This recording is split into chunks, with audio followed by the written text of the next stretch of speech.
자, 오늘은 나의 하나님 어찌하여 라고 하는 제목으로 은혜의 시간을 좀 나눠보고자 합니다. 기독교 교회에서 절기상 고난주간은 부활주일 일주일 전을 의미합니다.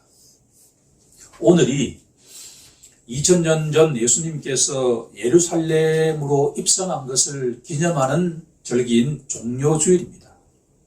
오늘부터 토요일까지 일주일간을 예수님께서 예루살렘에서 제자들과 마지막 만찬을 하시고 겟세마네에서 기도를 하시고 붙잡히시고 신문을 받으시고 십자가에서 피 흘리시면서 돌아가시고 3일 만에 부활하는 시간까지의 절기를 기억하면서 묵상하면서 한 주를 보내기를 원하는 것과 같은 의도가 담겨있는 주간입니다.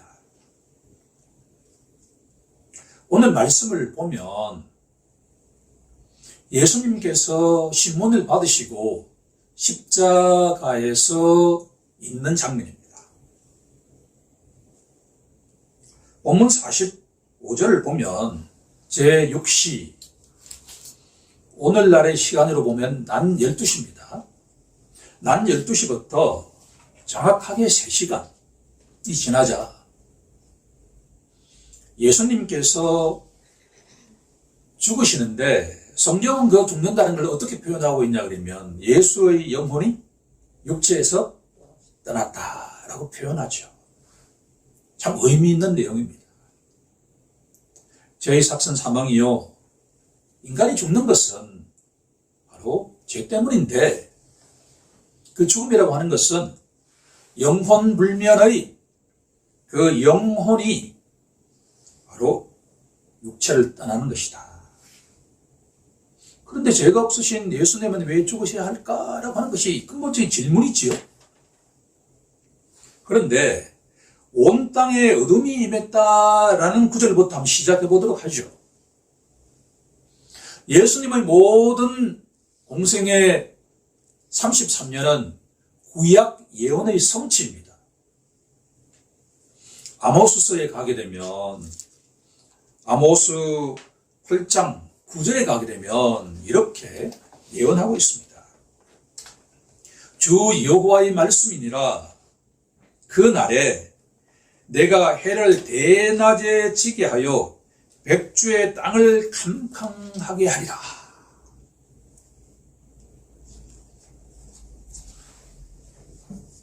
아무런 죄도 없으신 예수라고 한 사람이 이 땅을 떠납니다. 그런데 예수님이 이 땅을 떠나는 그 순간에 갑자기 온 천지에 암흑이 임했다라는 내용은 우리에게 어떤 의미로 다가와야 될까라고 질문한다면 바로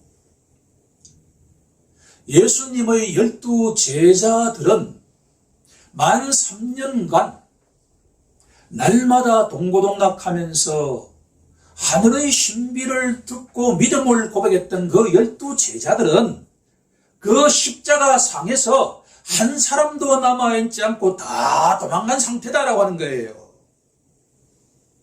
그때 피조물인 저 태양이 캄캄해지면서 창조주 하나님의 아들이 이 땅을 떠난 것을 슬퍼했다라고 해석한다면 과한 해석일까요? 하박국 선지자는 2장 11절에서 저 돌들도 찬송하리라고 예언을 했었고, 침례자 요한은 너희들이 아브라함의 자손이라고 자랑하는데 이 돌들로도 아브라함의 자손이 될 수 있다라고 예언했죠. 출애굽기를 가보면 이스라엘 백성들이 출애굽을 하기 이전에 10가지 재앙이 일어나는데 9번째 재앙이 뭐냐 그러면 바로 애굽 전 지역에 어두운 흑암, 흑암이면 흑암이지 왜 그게 어두움 흑암일까? 한 치 앞도 볼 수 없는 처럼 캄캄한 어둠이 임했다라고 하는 거예요. 그런데 흥미로운 사실은 언약 백성 이스라엘 백성들이 있는 곳에는 빛이 임했다라고 성경은 증언하고 있죠. 이 천지 만물을 창조하신 하나님 말씀과 뜻에 피조물들은 정확하게 반응하고 있다라고 하는 거예요. 문제는 누가 문제인가? 12제자가 문제라고 하는 거예요. 제자 각자의 죄와 허물을 위해서 지금 대속을 하고 있는 십자가상에 그 선생님이 계신데 제자들은 자기 목숨을 살려고 전부 다 도망간 상태인데 그때 누가 하나님의 아들을 증언하고 있느냐 하면 바로 저 태양이 하나님의 뜻에 따라서 강해졌다.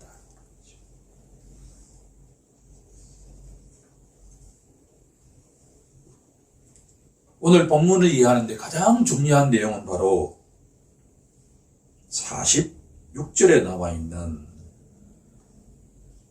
나의 하나님 어찌하여 나를 버리셨나이까 라고 하는 예수님의 이 외침입니다.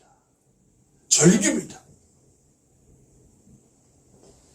예수님은 흥미롭게도 십자가상에서 몇 번 말씀하셨냐 그러면 바로 7번 말씀하셨죠. 그것을 한자어로 가상칠언이라고 하죠.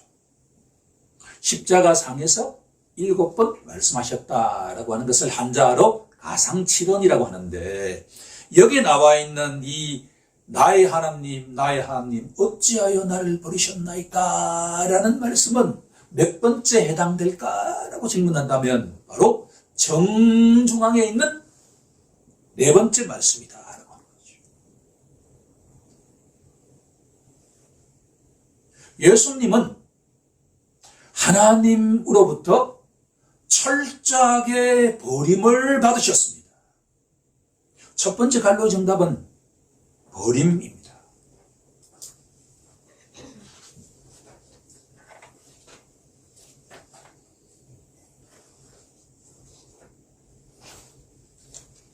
만왕의 왕이시자 만주의 주이신 이 천지 만물을 창조하시고 구속하시는 축복하시는 하나님의 아들이신 예수님께서 이 십자가상에서 그 하나님으로부터 철저하게 버림을 받으시는 순간이다라고 하는 거죠. 이 말씀은 시편 말씀을 인용한 것입니다. 우리 함께 시편 22편으로 한번 가보고자 합니다. 시편 22편은 다윗이 기도한 내용입니다. 다윗은 시편 22편 1절에서 하나님께 나의 하나님 어찌하여 나를 버리셨나이까 라고 고백을 하는데 이 고백은 알고 보니까 다윗의 고백인 동시에 누구의 고백이냐 그러면 우리 주 예수 그리스도의 고백이다라고 하는 말씀이죠. 성령으로 감동된 이 시편은 다윗은 자기의 삶 속에서 하나님 살아계신다고 한다면 어떻게 나에게 이렇게 할 수 있습니까? 라고 고백을 했는데 알고 보니까 이 고백은 누구를 위한 고백이냐 그러면 메시아 주 예수 그리스도의 고백을 다윗이 지금 예언하고 있다라는 말씀이에요. 성경은 참 흥미롭잖아요.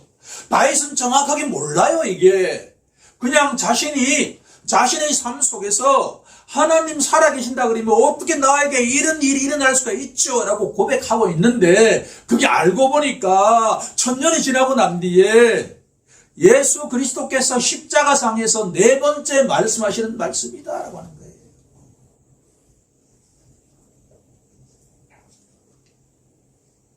버림받는 게 뭘까?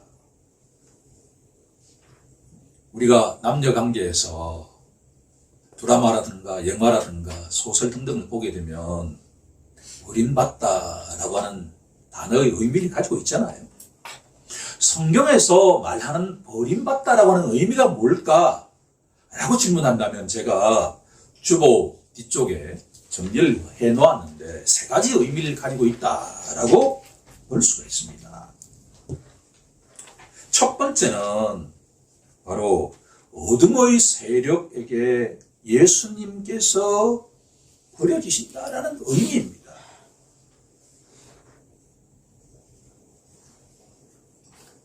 시편 22편을 보게 되면 다윗이 지금 어떤 상황이냐 그러면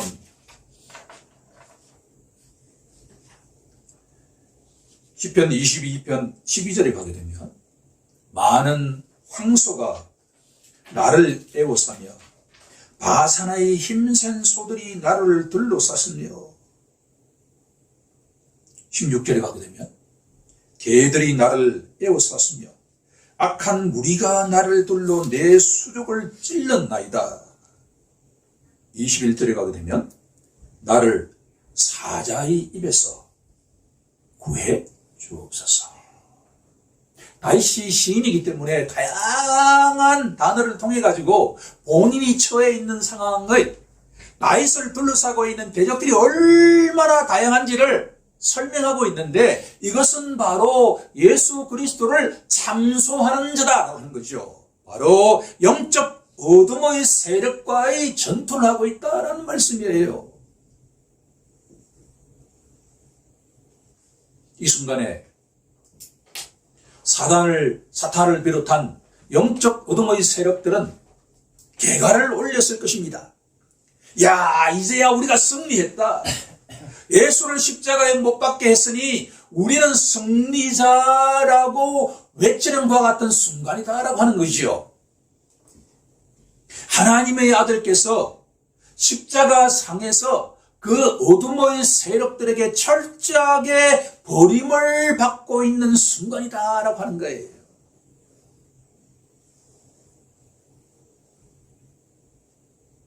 두 번째는 우리가 잘 알고 있는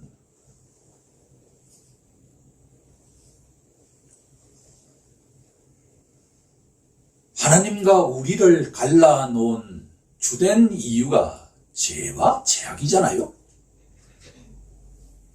이 죄로부터 우리가 해결되지 않고서는 하나님과의 관계가 회복될 수가 없는 거잖아요. 그래서 바로 우리 각자의 죄와 허물의 빚을 누가 갚아주신다는 거예요? 예수님께서 지금 갚아주시는 상태다라고 하는 거지. 우리 각자가 져야 할 그 진노의 잔을, 설령 우리는 그 잔을 내가 마시겠다라고 이야기를 하지만 우리 어떤 사람도 그 잔을 마실 수 있는 자가 없어요. 아무런 자격 없는 12제자를 포함한 여기에 있는 우리 모든 각자의 빚을 예수님께서 대신 갚아주시는 것과 같은 버림받는 것. 두 번째입니다.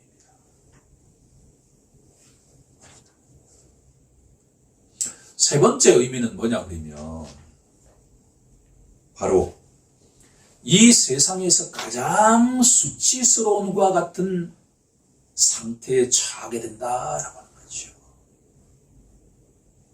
시편 22편으로 다시 한번 돌아가 볼까요? 시편 22편 6절로 한번 가보도록 하겠습니다. 6절을 우리 합독해 보겠습니다. 시작. 나는 본래요 사람이 아니라 사람의 비방거리요 백성의 조롱거리니이다. 다윗이 언제 이런 마음을 가졌는지 성경은 증거하기에 우리가 모르지만 아마도 자기 아들 압살롬으로부터 반란을 일으키고 난 뒤에 그 저녁에 야반 도주할 때 그 세상 사람들이 이제 다윗의 시대는 끝났다. 옷도 제대로 입었을까요? 옆에 자기를 지켜준 사람이 많이 있었을까요? 그야말로 줄행단 쳤다라는 것이 다윗의 모습이었다는 거예요. 다윗은 자기가 보기에도 마치 인간이 아니라 벌레처럼 보였다라고 하는 거예요. 그런데 아무런 죄가 없으시고 이 천지 만물을 창조하시고 구속하시는 그 예수 그리스도께서 십자가 상에서 우리가 관련되어 있는 그림을 볼 때는 예수님께서 중요한 부분을 가리시고 계셨지만 실제는 어땠을까라고 질문해 본다면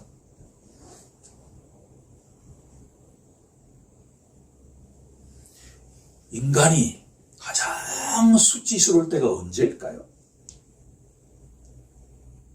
자신의 몸을 자신이 사랑하는 사람이 아닌 누군가에게 보여줄 때가 아닐까요?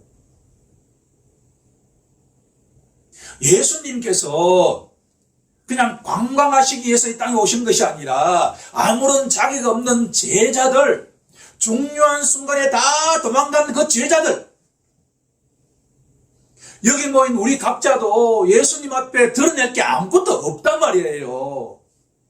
그런데 우리 각자가 져야 할 그 죄의심을 예수님께서 대속하시기 위해서 그 대속의 현장은 인간이 가장 수치스러움과 같은 맨몸으로 무력하게 피 흘리며 조롱받으며 내가 진짜 그리스도라고 한다면 너 자신을 구원해 봐라라고 하는 조롱의 소리를 들으면서 목격하면서 예수님은 3시간 동안 벌레 같은 상태에 놓여 계셨다라고 하는 것이죠. 그것이 바로 나의 하나님, 나의 하나님, 어찌하여 나를 버리셨나이까? 라는 성경적인 의미입니다.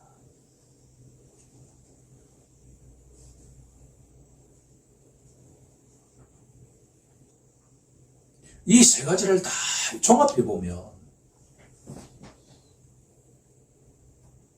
예수님께서 왜 나의 아버지 어찌하여 나를 버리셨나이까? 라고 외치지 않고 왜 나의 하나님이라고 외치실까라고 질문한다면 그것은 바로 이 순간은 철저하게 인간 예수와 창조주 하나님과의 관계 속에서 철저하게 분리되는 순간이다라고 하는 거예요. 삼위일체 하나님이 어떻게 분리되는지는 저는 이해가 잘 안 돼요. 하지만 예수님의 영혼이 육체를 떠나고 난 뒤에 어디가 계셨는지는 우리가 몰라요. 그것은 침묵하기 때문에 우리 지성도 침묵해야 돼요. 하지만 예수님이 죽고 난 뒤에 예수님은 하나님과 일시적으로 분리된다라고 하는 거예요. 혹시 이런 비유를 한다면 어린 아기가 자기 엄마에게만 안겨있는 아기가 타인이 안으려고 할 때 웰컴하나요? 절대적으로 거부하나요? 거부하죠. 그것은 누구와 일체가 되어 있는 거죠? 엄마와 자기가 일체가 되어 있는 거죠. 아기에게 엄마로부터 분린다라고 하는 것은 이 세상에서 끝나는 것 같은 느낌이다라고 하는 거예요. 십자가상에서 예수님께서 가장 힘든 지점은 뭐냐 그러면 어둠의 세력에게 무력하게 넘어진 것도 아니에요. 넘겨진 것도 아니에요. 진노의 잔을 대신 마시는 것도 아니에요. 가장 수치스럽게 조롱받는 벌레와 같은 자리가 된 것도 아니에요. 바로 영원히 같이 계신 하나님과 일시적으로 분리된다라고 하는 이것이 아닐까라는 생각이 든다는 것이죠.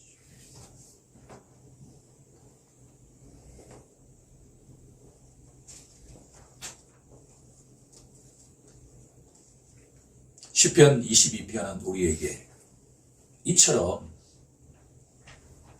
다윗을 통해서 때가 되면 우리 주 예수 그리스도께서 십자가상에서 버림받는 것과 같은 사건이 일어날 것을 예언하고 있으면서도 동시에 시편 22편 22절부터 다윗의 예언이 근본적으로 바뀌기 시작합니다. 우리 함께 22절을 한번 합독해 볼까요? 시작. 내가 주의 이름을 형제에게 선포하고 회중 가운데서 주를 찬송하리라. 가장 주목해 보아야 할 단어가 어떤 단어일까요? 찬송이라고 하는 단어죠. 나의 하나님 어찌하여 나를 버리시나이까? 어찌하여 나를 돕지 않으시나이까? 라고 고백하던 이 다윗의 멘트가 어떻게 바뀌기 시작한다는 거예요? 하나님을 찬송하리다 라고 고백하고 있다는 것이죠. 여호와를 두려워하는 너희여 그를 찬송할지어다. 야곱의 모든 자손이여 그에게 영광을 돌릴지어다. 너희 이스라엘 모든 자손이여 그를 경외할지어다. 이제 본문으로 돌아가 보겠습니다. 예수님의 영혼이 육체를 떠났을 때, 죽으셨을 때, 진짜로 죽으셨을 때, 모든 세력들이 전부 다 박수치며 계가할 그 순간에 새로운 역사가 시작되었다라고 하는 것을 마태복음은 선포하고 있다라고 하는 거예요.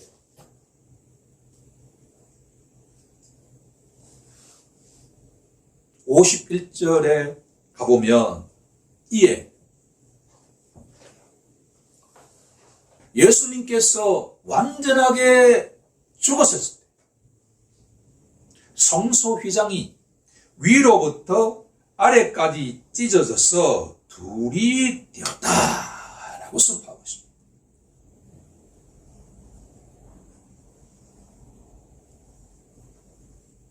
구약의 성막을 보면 성소와 지성소를 구분하는 것이 바로 휘장이었죠.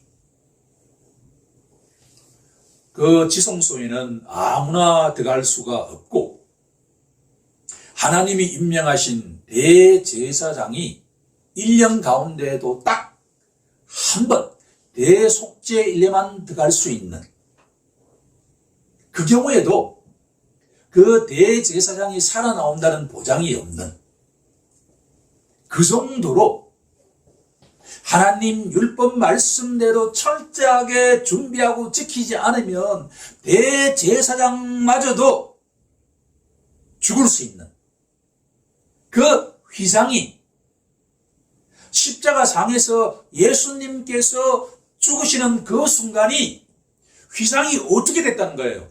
위에서 아래로 쫙 갈라졌다 라는 이야기입니다. 이게 무슨 의미냐라고 하는 거예요. 이것은 바로 하나님께 나아가는 새로운 길이 열리는 순간이다라고 하는 거예요. 두 번째 갈로의 정답은 길입니다. 하나님께 나아가는 새로운 길이 열리기 시작했다라고 하는 의미죠. 예수님이 죽으셨다라고 하는 의미는 바로 성소와 지성소를 가로막고 있던 그 휘장이 완전하게 찢어져 가지고 누구라도 이제 하나님이 임재해 계시는 지성소에 들어갈 수가 있다. 그런 이야기예요. 이것을 가르쳐주는 성경 본문이 있는데 너무나 중요한 말씀이기에 금주의 말씀으로 선정해 보았습니다. 히브리서 10장 19절 20절로 한번 가보겠습니다. 히브리서 10장 19절 20절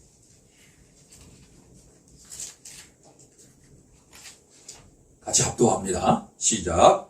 그러므로 형제들아 우리가 예수의 피를 힘입어 성수에 들어갈 담력을 얻었나니 그 길은 우리를 위하여 휘장 가운데로 열어놓으신 새로운 살 길이요 휘장은 곧 그의 육체니라. 휘장은 그의 뭐라고요? 육체니라. 예수님께서 십자가 상에서 피 흘리며 죽으시는 그 순간에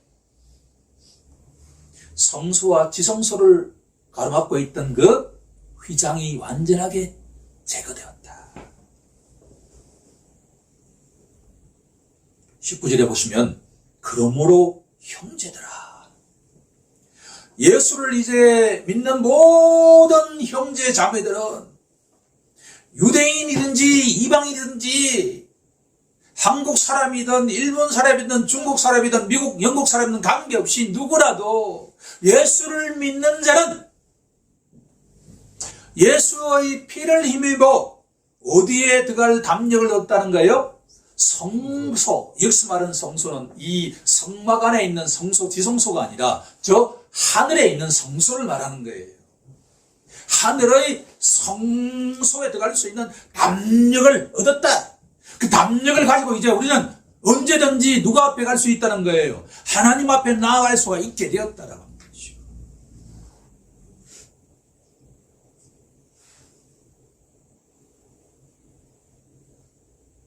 예수는 죽었으나 예수를 믿는 우리에게는 그 죽음이 뭐라는 거예요? 살 길이다 그런 이야기죠. 예수가 죽지 않으면 우리는 절대로 살아갈 수 있는 방법이 없단 말이에요. 하나님 앞에 영원히 나아갈 수 있는 길이 없어요.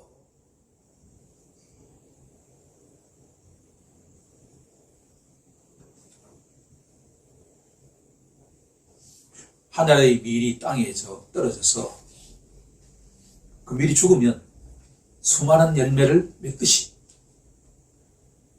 예수가 십자가상에서 피 흘리시면서 죽었기에 우리들은 하나님께 나아가서 지금부터 믿는 그 순간부터 영원한 삶을 누리는 영생을 누리는 자가 되었다라는 이야기입니다.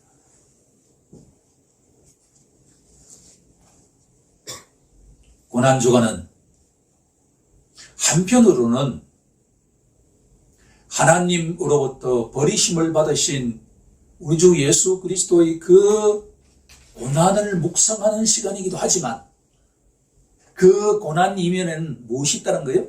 우리의 살 길이 열렸다라는 것을 기억하는 순간에 그 고난의 슬픔은 그저 그런 슬픔이 아니다라는 거죠. 두 번째로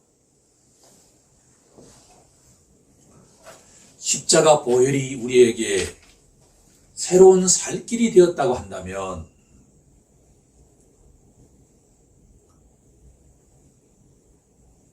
성경대로 십자가상에서 죽으신 예수님은 성경대로 3일 만에 어떻게 될 것을 예언하고 있죠? 부활하실 것을 예언하고 있죠. 아직 본문은 부활이 일어나지 않았습니다. 금요일 날 돌아가신 예수님께서 3일이 지나야만, 일요일이 되어야만 부활을 하죠. 따라서 53절에 보게 되면 예수의 부활 후에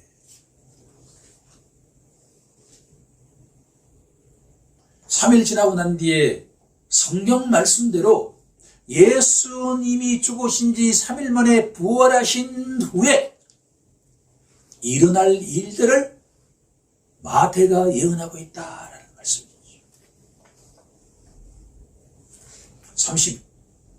52절에 보면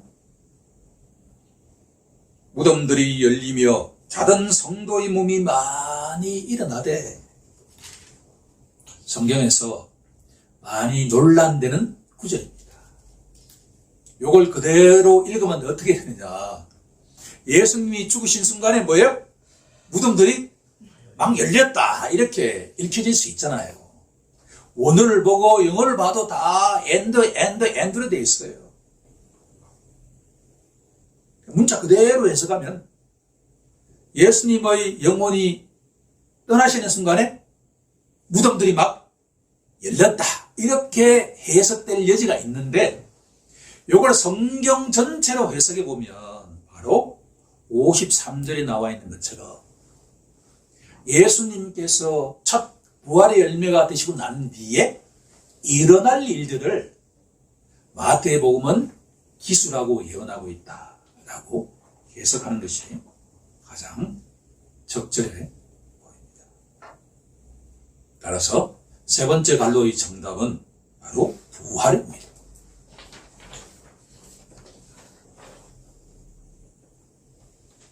이제 말씀을 정리해 보고자 합니다. 오늘부터 시작되는 그리스도의 고난을 묵상하는 이 일주일은